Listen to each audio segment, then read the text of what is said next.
చిక్కా దేవదాస్ గారికి, కార్యక్రమ సమన్వయకర్త పెద్దలు BC intellectual forum chairman Chiranjeevi గారికి, కర్ణాటక వెంకటేశ్వర గారికి, మనోహరణ గారికి, వెంకన్న నేత గారికి, బాలాజన గారికి, చేనేత ప్రేమికులకు, కార్యక్రమానికి వచ్చిన చేనేత సంఘాల నాయకులందరికీ పేరు పేరున శుభాభివందనాలు తెలియజేస్తున్నాను. మిత్రులారా, చేనేత సంఘాల నుంచి వచ్చిన వక్తలు వాళ్ళు పడుతున్న కష్టాలు, నష్టాలు, గత ప్రభుత్వాలు, ప్రస్తుత ప్రభుత్వాలు ఏం చేస్తున్నాయని వాళ్ళు చెప్పారు. మనకు సమస్యకు పరిష్కారం ఎందుకు దొరకట్లేదని అనిగన్న చాలా స్పష్టంగా చెప్పిండు.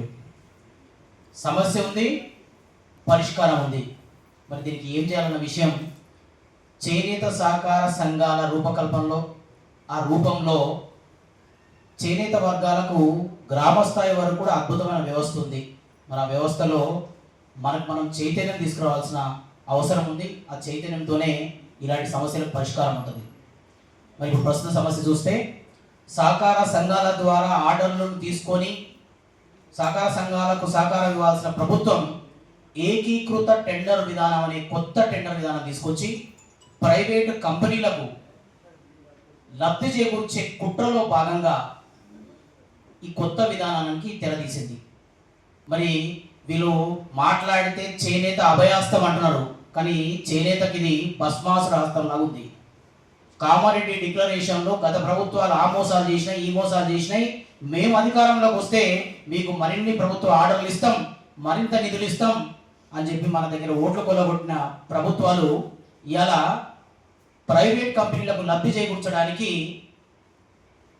మన నోటికాడ ముద్దను లాగేసే ప్రయత్నం చేస్తున్నాయి. మరి అన్నింటికి కూడా పోరాటమే ఏకైక మార్గం. ప్రపంచవ్యాప్తంగా ఎక్కడ చూసినా చేనేత వృత్తి కాకుండా చేనేతను కళలా గుర్తిస్తారు, ఆ కళాకారులను గుర్తిస్తారు. ఈ కళాకారులను గుర్తించేటప్పుడు బడ్జెట్లో సంక్షేమ పథకాల రూపంలో వాటి ఖర్చులా కాకుండా ఓ కళను బతికించే నిధిలాగా చూస్తారు. మరి అట్లాంటి పరిస్థితుల్లో మన దగ్గర చెప్పుకోవడానికి 3,27,000 కోట్ల సంవత్సర బడ్జెట్ అంటారు. దాంట్లో చేనేత వర్గాలకు దాదాపుగా ప్రత్యక్షంగా 1,00,000 మంది చేనేత కార్మికులు, పరోక్షంగా 6 లక్షల మంది ఉన్న ఈ వృత్తిలో 500 కోట్లు కూడా కేటాయించుకోని దౌర్భాగ్యపరమైన పరిస్థితుల్లో పద్మశాలీలము చేనేత వృత్తుల వాళ్ళు ఉన్నాం. మరి వీటన్నిటికి కూడా ఏకైకం, దేనికైనా గొంతెత్తితేనే, గట్టిగా అరుస్తేనే, మన పిడికిలు బిగిస్తేనే, మన బలం ఏందో చెప్తేనే ఏ ప్రభుత్వాలైనా ఒంగుతాయి, లొంగుతాయి, మనకు కావాల్సినవి చేస్తాయి. ప్రభుత్వంలో అధికార పక్షంలో ఉన్న అనిలన్న కూడా చాలా స్పష్టంగా చెప్పిండు, మీరు చేయాల్సింది గట్టిగా చేయండి అని. ఈ గట్టిగా చేయడానికి సహకార సంఘాల వ్యవస్థ ఉంది మనకు చేనేతకు. 2013లో చివరి ఎన్నికలు జరిగితే మళ్ళీ ఇన్ని సంవత్సరాల తర్వాత కొత్త రెండు టర్ములు అయిపోయిన తర్వాత మళ్ళీ కాంగ్రెస్ ప్రభుత్వంలో ఇప్పుడు ఎన్నికలు జరగబోతున్నాయి. ఇదే అదనుగా చేనేత వర్గాలను చైతన్యపరచండి. మీకు అన్నీ తెలుసు, ఏం చేస్తే అవుతాయి, ఏం నష్టం వస్తుంది, ఏం కష్టం వస్తుందని. చిన్న బార్కోడ్లు వేసే సిస్టానికి కూడా, మగ్గాలకి బార్కోడ్లు వేసే సిస్టానికి కూడా 1,90,000 సమస్యలు, 1,90,000 ఆటంకాలు, టర్మ్స్ అండ్ కండిషన్స్. మేము అతి కష్టం మీద మేడ్చల్ జిల్లాలో చేనేత సహకార సంఘాన్ని ఏర్పాటు చేసినాం. ఆ సంఘంలో 150 మంది చేనేత మీద డిపెండ్ అయిన వాళ్ళు ఉంటే వాళ్ళకు తిట్టు ఫండ్ కానీ, మిగతా సంబంధించినవి కానీ, వాళ్ళకి రావాల్సిన నిధులకు సంబంధించిన 1,90,000 అవి ఉంటాయి. 1,000 కోట్లు కాంట్రాక్టర్లకు దోచిపెట్టే, దొడ్డిదారిని తోడిపెట్టే గవర్నమెంట్ 2,000 రూపాయలు చేనేత కార్మికులకు ఇవ్వడానికి 1,90,000 రూల్స్ చెప్తుంది. దానికి మరి 1,000 ఏళ్ళుగా, 20-30 ఏళ్ళుగా పాదుకుపోయిన అధికారులు కారణం, దానిపైన అవగాహన లేని మంత్రుల కారణం.